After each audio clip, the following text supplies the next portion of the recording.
నమస్కారం అండి. మా అమ్మమ్మ గారికి అసలు ఒంట్లో బాగుండట్లేదు 6 నెలల నుంచి. బాగా ఆయాసం, దగ్గు, నీరసం ఇవన్నీ ఉన్నాయి. ఆఖరికి లంగ్ ఇన్ఫెక్షన్ కూడా. చాలా చోట్ల తిరిగామండి హాస్పిటల్కి.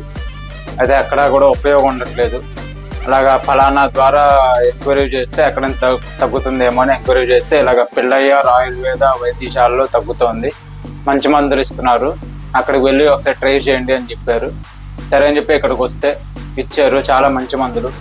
6 నెలల నుంచి బాధపడుతున్న ఆవిడ కరెక్ట్గా 4 రోజుల్లో మొత్తంగా ప్రశాంతంగా ఉన్నారు, తగ్గిపోయి. చాలా ధన్యవాదాలు.